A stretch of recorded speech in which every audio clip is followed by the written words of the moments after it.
Assalamualaikum warahmatullahi wabarakatuh. Balik lagi di channel YouTube aku, Alia Rizka.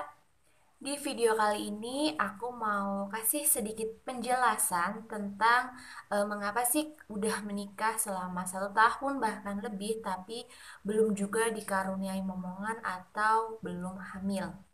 Sebelum lanjut ke videonya, jangan lupa like, comment, dan subscribe channel YouTube aku, serta share ke sosial media yang kalian punya. Oke, kita langsung lanjut aja ke videonya. Memiliki keturunan adalah salah satu tujuan dari pernikahan ya. Tapi 10-15% pasangan suami istri yang sudah menikah ini memiliki kendala untuk memiliki keturunan atau biasanya disebut dengan infertilitas. Nah, infertilitas ini adalah keadaan tidak terjadinya kehamilan pada pasangan yang rutin melakukan hubungan seksual ya secara rutin tanpa kontrasepsi selama 1 tahun. Nah, infertilitas ini sendiri dibagi menjadi dua, yaitu ada infertilitas primer dan infertilitas sekunder. Nah, infertilitas primer ini jika wanita tersebut belum pernah mengalami kehamilan atau belum pernah hamil sama sekali. Sedangkan infertilitas sekunder ini terjadi pada wanita yang sebelumnya pernah hamil, kemudian kesulitan untuk hamil kembali. Oh iya, penyebab dari infertilitas ini nggak cuma dari pihak si istri ya, tapi juga ada faktor-faktor dari suami. Biasanya penyebab dari infertilitas pada wanita ini terjadi karena adanya penyumbatan pada saluran sel telur, kemudian gangguan ovulasi atau gangguan hormon, kemudian endometriosis, atau mungkin bahkan gangguan reproduksi lain seperti miom atau polip rahim. Sementara faktor penyebab pada pria umumnya berupa kuantitas dan kualitas sperma yang kurang baik. Nah, ini biasanya disebabkan karena adanya infeksi atau gangguan reproduksi lain. Nah, wanita yang menikah itu memiliki peluang 80% hamil dalam 1 tahun.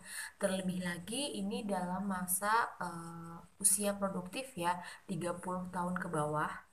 Jika tidak ada kehamilan dalam kurun waktu 1 tahun, maka langkah pertama yang harus dilakukan adalah mereka harus memeriksakan diri ke dokter kandungan ya, suami dan istri. Jadi dua-duanya harus memeriksakan diri ke dokter. Biasanya pada wanita akan dilakukan pemeriksaan infertilitas dasar seperti USG transvaginal untuk memeriksa adakah kelainan pada alat reproduksi. Kemudian pemeriksaan hormon jika diperlukan. Kemudian dilakukan pemeriksaan HSG untuk melihat ya apakah ada penyumbatan di saluran sel telur atau tidak. Sementara pada pria ya, pada suami ini akan dilihat, akan diperiksa, akan dianalisis spermanya apakah kualitas dan kuantitas spermanya ini bagus atau memang ada kelainan pada sperma. Nah, langkah selanjutnya jika dokter sudah menyatakan bahwa memang terjadi infertilitas, biasanya langkah selanjutnya dari dokter adalah harus melakukan program hamil ya. Dokter akan menyarankan melakukan program hamil. Program hamil dari dokter biasanya memang nggak selalu langsung bayi tabung ya, tapi program hamil melalui konsumsi obat atau vitamin yang mampu merangsang terjadinya pembuahan atau sesuai dengan advice dokter ya. Nah, tapi di sini biasanya nggak semua pasangan itu langsung mau program hamil dengan dokter ya, karena memang membutuhkan biaya yang lebih. Banyak yang akhirnya melakukan program hamil sendiri ya, program hamil alami sendiri. Nggak apa-apa, karena memang keputusan ada di pasangan suami istri tersebut ya. Dan yang tak kalah penting itu dalam menjalani program hamil, baik program hamil dari dokter ataupun program hamil sendiri, program hamil alami, itu harus benar-benar sabar dan tidak mudah patah semangat, mengingat program hamil ini harus dilakukan secara bertahap ya. Kemudian dia juga memerlukan waktu yang lama ya, waktu yang gak sebentar untuk menghasilkan ya, membuahkan hasil yang terbaik. Dan suami dan istri itu harus saling memberikan dukungan, baik itu dukungan fisik maupun dukungan secara emosional. Nah, terakhir jika kalian memilih untuk program hamil alami atau program hamil sendiri tanpa dokter, kalian harus benar-benar cari referensi dulu program hamil apa yang akan dilakukan.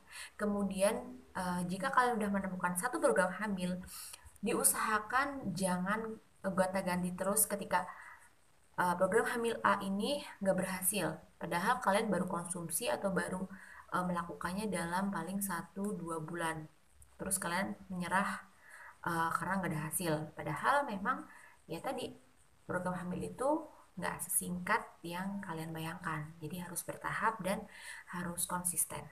Nah, itu aja penjelasan dari aku. Kemudian yang belum nonton video aku tentang program hamil secara alami dapat ditonton di playlist kehamilan. Cari di bagian bawah ada beberapa part program hamil aku, ada 3 part. Kalian bisa nonton di part awal, kedua, sampai ketiga. Oke, wassalamualaikum warahmatullahi wabarakatuh.